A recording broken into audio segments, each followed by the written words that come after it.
नमस्कार, आप देख रहे हैं न्यूज स्टेट का डिजिटल प्लेटफॉर्म और आपके साथ मैं हूं प्रीति भारद्वाज। हम बात करने वाले हैं 8वें वेतन आयोग को लेकर। जी हां, अब बड़ा अपडेट इसमें सामने आ चुका है, लेकिन इसमें सैलरी स्ट्रक्चर भी बदलेगा।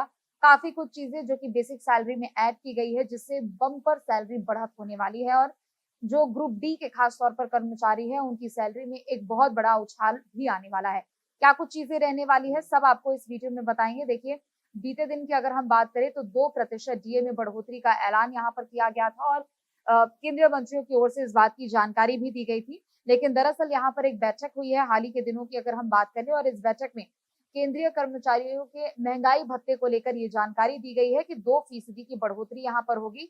अभी तक ये जो महंगाई भत्ता था वो 58% के हिसाब से मिलता था, जो कि अब इसमें 2% की वृद्धि हो चुकी है। तो अब ये 60% आपको मिलने वाला है। इसके अलावा जो भी सैलरी आपकी बढ़ेगी, जो भी 8वें वेतन के लिहाज से जो भी आपकी सैलरी बढ़ेगी, XYZ जो भी अमाउंट सैलरी का होगा, वो सब 1 जनवरी 2026 से ही लागू होगी। और इस तरीके से इस बात का मतलब साफ है कि केंद्र सरकार जो कर्मचारी है, वो जनवरी से अप्रैल तक का पूरा जो बकाया वेतन होगा, वो पूरा कर्मचारियों को सौंपा जाएगा और वो कर्मचारियों को दिए जाएंगे। लेकिन यहाँ पर श्रमिक संघ की ओर से भी एक फैसला किया गया है।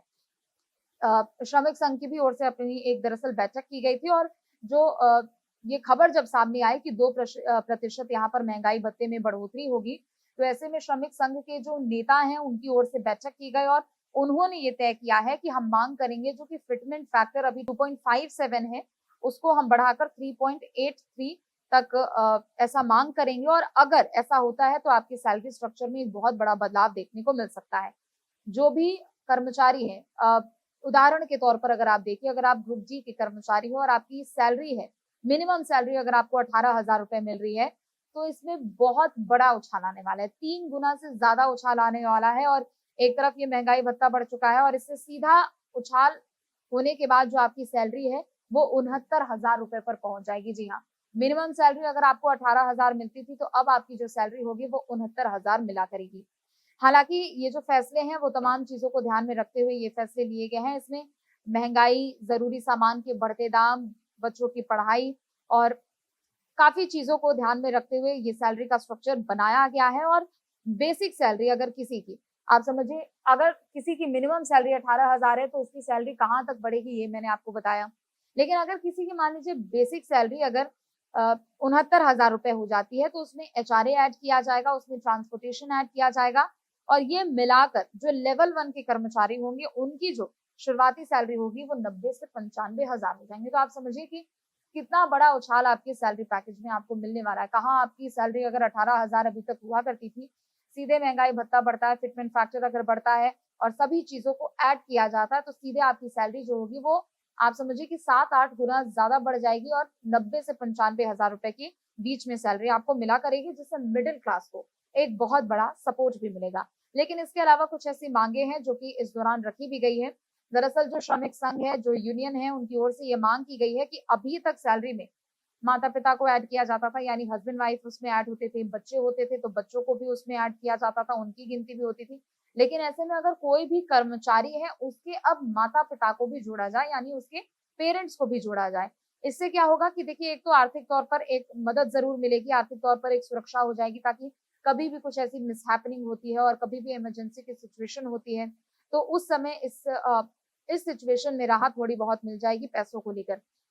और जो सामाजिक जिम्मेदारी है, वो भी एक तरीके से बढ़ जाएगी। हालांकि 8वें वेतन आयोग जो है, उसके लागू होते ही जो पुराना डीए है, उसको बेसिक सैलरी में ही मिला दिया जाएगा। कुछ ऐसे पहलू हैं जिस पर अभी भी लगातार बातचीत चल रही है, और जो कि पुराने डीए को उसमें शामिल कर लिया जाएगा बेसिक सैलरी में, तो इसका फायदा आपको रिटायरमेंट के टाइम पे मिलेगा, ग्रेजुएटी के टाइम पे आपको इसका फायदा मिलेगा और पेंशन के टाइम पे मिलेगा। और पेंशन या फिर ग्रेजुएटी या फिर रिटायरमेंट के टाइम पे जो एक फिक्स अमाउंट आपको मिला करता था, उसमें भी लाखों रुपए तक की बढ़ोतरी भी हो जाएगी। लेकिन इसके अलावा कुछ और अनोखी मांग भी यहाँ पर रखी गई है, लेकिन अनोखी इसे नहीं कहेंगे। आज के समय की अगर जरूरतों के हिसाब से देखा जाए, अगर किसी को किसी भी मेडिकल कंडीशन में छुट्टी मिलती है, तो उन्हीं चीजों को ध्यान में रखते हुए ये एक और मांग की गई है, और ये मांग की गई है पीरियड लीव्स की। जी हाँ, इन मांगों में यहाँ पर बदलते समय का हवाला दिया गया है, और ये मांग की गई है कि पीरियड लीव्स भी महिलाओं को मिले, ताकि एक इक्वालिटी का फैक्टर भी यहाँ पर बना रहे, और कहीं ना कहीं ये महिलाओं के लिए काफी ज्यादा किफायती भी साबित हो, चूंकि आमतौर पर महिलाओं की ओर से इस विषय में अपनी बातचीत रखी गई। उन्होंने कहा कि हर महीने उनको काफी परेशानियों से जूझना पड़ता है, छुट्टी यहाँ तक की कट हो जाती है, लेकिन ऐसे में अगर पीरियड लीव्स की मांग की गई है और अगर उनकी मांगे मान ली जाती है तो निश्चित तौर पर महिलाओं को इससे बहुत बड़ा फायदा जरूर मिलेगा और बहुत बड़ी राहत उनको जरूर मिलेगी।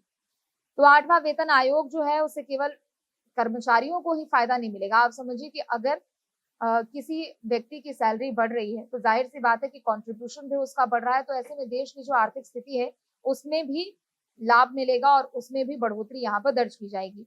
लेकिन दूसरी तरफ देखिए, जो याचिका जमा करने की आखिरी तिथि है 8वें वेतन आयोग से जुड़ी हुई वो 30 अप्रैल है और सभी की निगाहें इसी बैठक को लेकर टिकी हुई है कि याचिकाओं की जो डेडलाइन बनाई गई है तब तक यहाँ पर जो भी बैठक होगी उसमें क्या कुछ फैसला लिया जाता है उस पर आगे भी चर्चा की जाएगी। तो फिलहाल 8वें वेतन आयोग को लेकर अभी जो बीते कुछ दिनों में जो बैठक हुई थी उसमें ये निर्णय लिया गया है कि आपके महंगाई भत्ते को बढ़ा दिया जाएगा, सैलरी आपकी बढ़ती है, ग्राफ अगर सैलरी का बढ़ता है तो डीए को बेसिक सैलरी में ऐड कर दिया जाएगा, जिससे रिटायरमेंट पे फायदा होगा, ग्रेजुएटी पे फायदा होगा और पेंशन जो पेंशनर्स है, जो पेंशन धारक है उनको भी सबसे बड़ा इससे लाभ मिलेगा। इसके अलावा मांग भी कुछ रखी गई है, हालांकि अब देखना होगा कि 30 अप्रैल तक चूंकि याचिकाओं को सबमिट करने की डेडलाइन है, लेकिन उससे पहले अगर कोई बैठक होती है तो देखना होगा कि उस बैठक में क्या श्रमिकों की मांगों को माना जाता है या फिर कुछ और नए यहाँ पर नियम जरूर देखने को मिलेंगे। फिलहाल के लिए बस इतना ही। आप देखते रहें न्यूज स्टेट। नमस्कार।